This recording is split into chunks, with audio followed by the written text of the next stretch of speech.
had the work in progress VHS.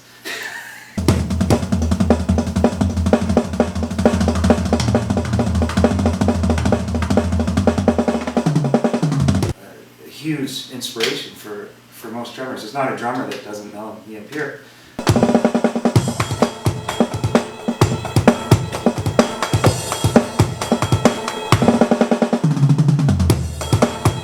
To me, as a kid, watching him play, it was, you know, I mean, there's technical things and finesse and all that stuff and huge drum kit. So the biggest thing was, you know, all that stuff is cool, but it's inspiration to play. And that was the biggest thing with me with watching him. It just made me want to be a drummer.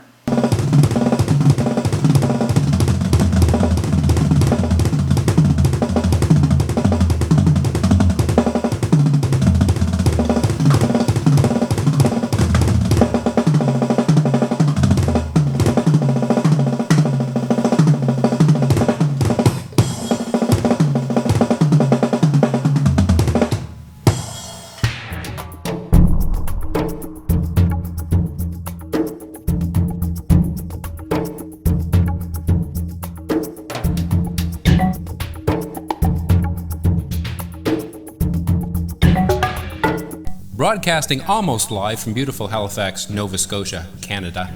This is Rush to Halifax video number 29. What I learned from Neil Peart. And I noticed over the last 3 years that I've been doing this video project that there's a certain amount of apprehension, a certain amount of hesitancy amongst drummers to be in a video about Neil Peart. And understandably so. Neil considered by many to be the greatest drummer in the world, although I'm sure Neil would not agree. But I was able to find two fine young gentlemen who are both well known and respected in the Canadian professional drumming circuits, Mr. Mark Sweeney and Mr. Rob Francis. So without further ado, let's talk to the guys. The topic is Neil Peart and his influence on their drumming and in drumming in general. Well, he's definitely paved the way for progressive rock drumming. You know, bands like Dream Theater, you know, I mean, Tool, all those kind of bands, you know, I mean, they're hugely influenced by Rush's music. They're from that era that, you know, with Yes and all those bands that really took music further.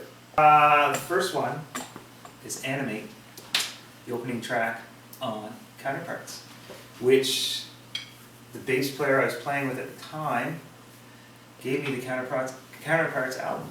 So, you know, listened to it and loved it. It's actually one of my favorite albums.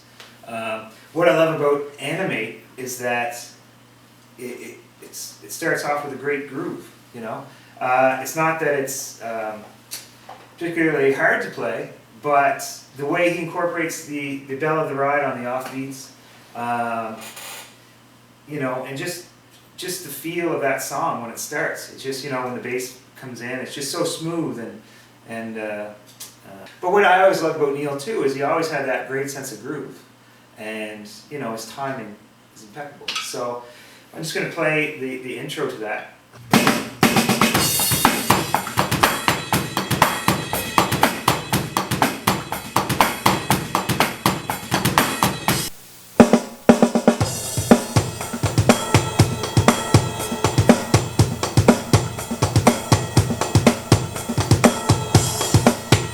What are some pieces in particular maybe that younger drummers would benefit from listening to?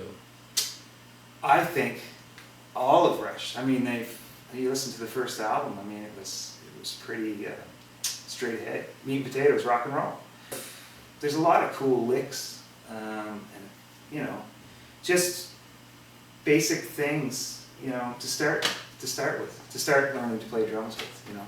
You're not going to sit down and play YYZ right away, but you know, there's all kinds of stuff in there that you could dissect and pick apart.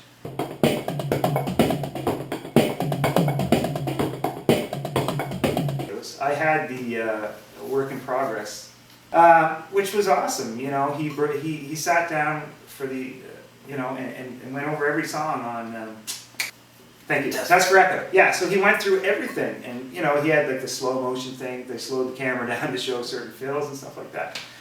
Because I think if you're really into a band, you really want to, being a musician, you really want to dissect what they've done, you know, and learn from that, and try to copy it as best as you can, and use it and steal it, you know. That's what it's all about.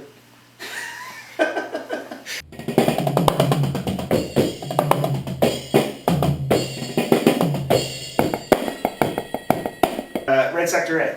That's awesome. You know, he's just playing basically a dance groove, really, on the hi-hats, and it's really kind of a cool way to approach a song, you know. It really has that kind of four-on-the-floor feel, which typically you wouldn't expect in a Rush song, but I think, yeah, it's great. Well, the basic groove would be like...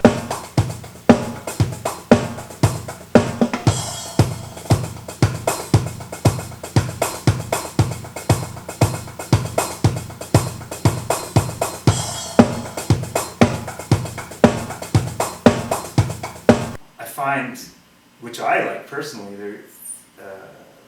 the more mature they become, the heavier they are. You know, their albums just seem to be really, you know, in your face kind of rock, which is great. Great big guitar sounds, and you know, I do like the keyboard era. I like all you know, the different eras they went through, or but I kind of really like the newer stuff. It's just they're still real. They still have it for sure. I mean. And they just seem to get heavier and heavier, which I tend to gravitate towards. You know, I like that heavy, bashing it out stuff. You know, and those guys do it really well. But I liked what I liked about the one from Show of Hands is it was just exciting and powerful, and just really grabbed the listener. You know what I mean? And two, back in the '80s when I was a kid. That was really cool. You know, it's still cool now, but I mean, to watch that and to see the stuff that he was doing now, and understanding more now that I'm older what he's doing, it's still awesome. You know, it's still really cool. My wife and I, yeah, recently went to Boston to see the first leg of the tour that's coming to Halifax. Because at the time it wasn't announced they were coming to Halifax, so we thought, well, this is the closest we're going to get. You know, we could never get tickets for the Bell Center due to work or whatever, so. We went to Boston. It was a hell of a time. It's awesome.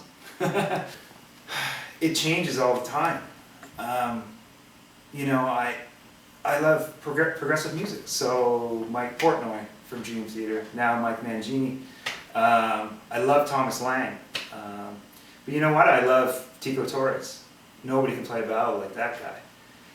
One of my favorite drummers of all time is Mickey Curry, who plays, you know, he's played on Cult stuff, but he's Bryan Adams, you know, sit-in drummer. And going back to like Mike Portnoy, I mean, he was hugely influenced by Rush and Neil Peart, and you know, he's actually done, I think they've actually done a set of Rush stuff, or he's done some kind of clinic thing where he had the old red, you know, 18,000 drums set up and did, which is awesome, you know. It really kind of, you know, Page Theater's done with progressive music. It's incredible. But it all had to start somewhere, you know, and I think that's what Rush is about.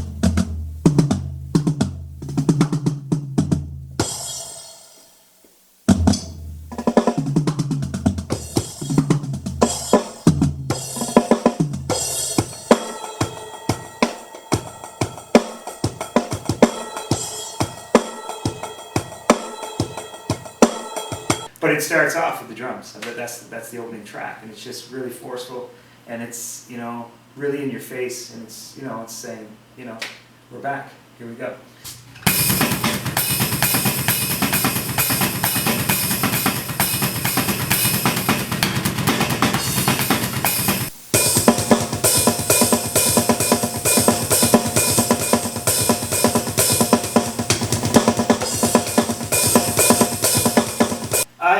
What's sticks out to me with Neil's playing. You know, one of his signature things is the Bell of the Ride. You know, I mean, he does it in Spirit of Radio, YYZ. You know, it's in all those things. That's kind of a signature thing that he does.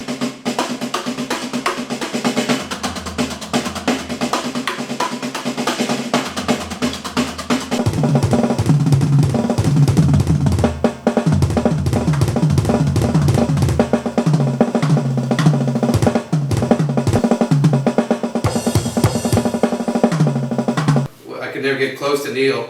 Wait a minute, this sounds weird. I gotta do that again. I can never get close to Neil. He's always so distant. He's so good looking.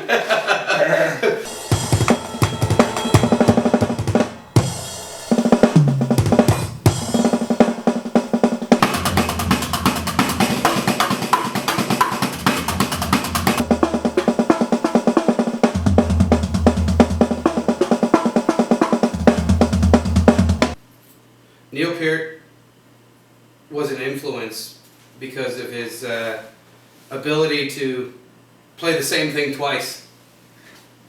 He's able to, whenever you hear the most difficult roll on a song, or songs that some drummers will kind of put any fill in, he puts the exact same fill in every time. He can play that same beat over again, and he never forgets that beat. It's like if I went one day, and then the next day I went, Neil wouldn't do that. Neil would put the exact same thing in.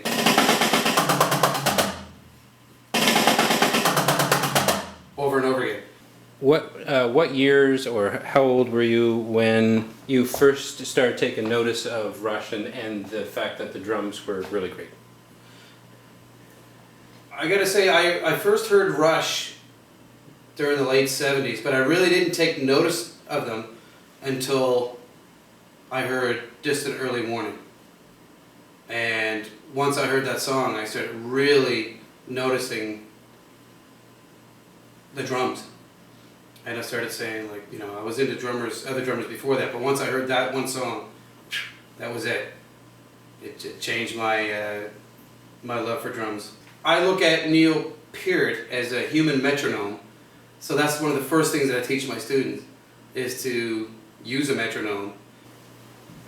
Live, Rush and Reel. For me, I have to watch that 2 or 3 times a month. And on top of that, my first, I gotta say, my first favorite Rush album is 2112. When Neil started to use the jazz grip there, did that resonate with you at all?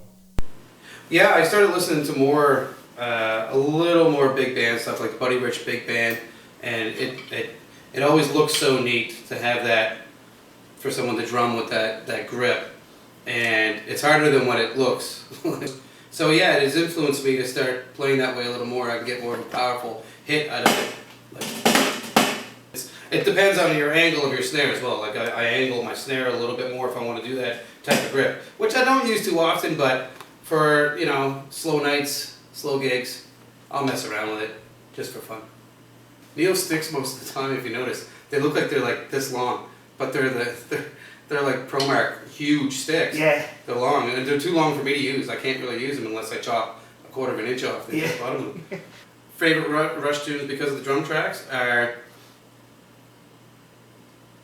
Distant Early Warning would be one for me. La Villa Strangiato from Hemispheres. To me, that's it's amazing. Closer to the Heart. I'm more of a vintage kind of Rush kind of guy, but I like everything they do. But I really like Alan White from Yes. It's not really in that genre, but well, you can kind of say John Bonham was, because he came from the same swing era influence that Neil comes from. Neil likes the Buddy Rich Big Band. John Bonham liked the Buddy Rich Big Band, but the difference in their drumming is so huge between Neil Peart and John Bonham, and that's why I like multiple varieties. And Neil Peart just happens to be up on the top of that list of varieties. Joe Morello. He used the Moeller technique. He's the first one that I know of that used the Moeller technique, which is the whipping. It's playing in the air. It's not so stiff. You're actually drumming in the air. So Joe Morello used that. Freddie Gruber used that, and Joe Morello was the first guy that I saw use it and talk about it. And then I saw Neil Peart talk about it and realized, well, this Moeller technique is the thing. The first song that influenced me by Rush was Distant Early Morning, and there's a roll in that song just after the guitar solo where Neil just takes it and he does single stroke rolls, which is one hit per stick.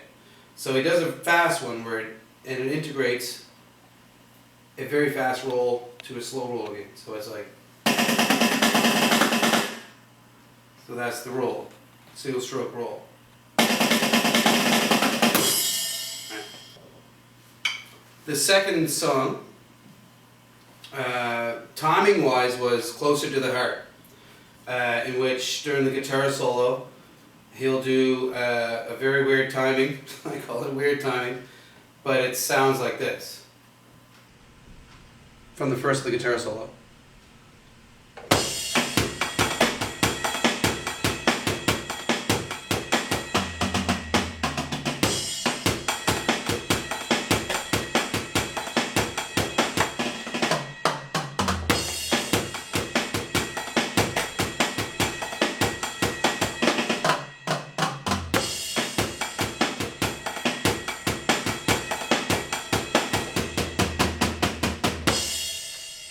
Fly By Night was the third song, and again it was single stroke rolls, and it sounded like this.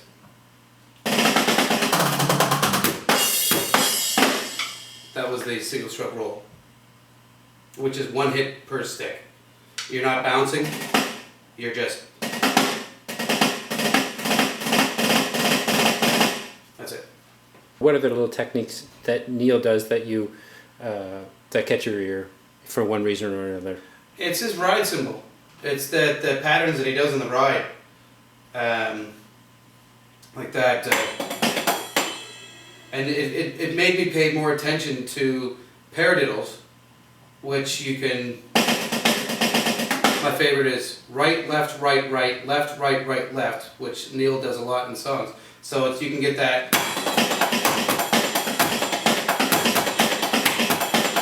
So Neil made me concentrate more on some putting some paradiddles and beats to make the beats more interesting.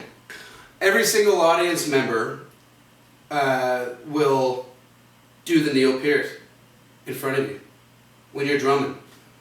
Like even like 19-year-old girls will do the Neil Peart. People at a Rush show that will kind of do Yeah. the air drumming. Yeah. So everything, which is kind of cool. I noticed that in Montreal. Every person from the first row back to the 20th row, or geez, even people in the bleachers, they're all doing the hand drumming, right? Yeah. They're air drumming. Do the Neil Peart.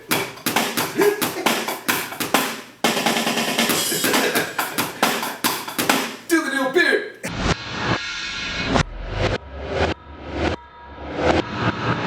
Do you feel that Shaded has been influenced at all by Neil's? Definitely. Definitely.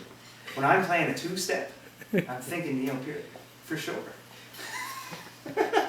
When you're playing Sweet Home Alabama? Yeah, Sweet Home Alabama, or some kind of sea shanty, you know? It's good. Yeah, I'm definitely thinking Rush. Neil Peart is a great guy. I like him a lot. Him and I go cycling together. And, he's not there, but he's there in spirit with me when I ride my bicycle.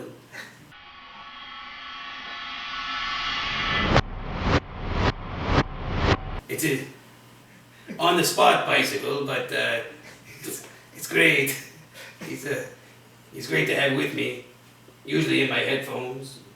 Fly By Night was the third song.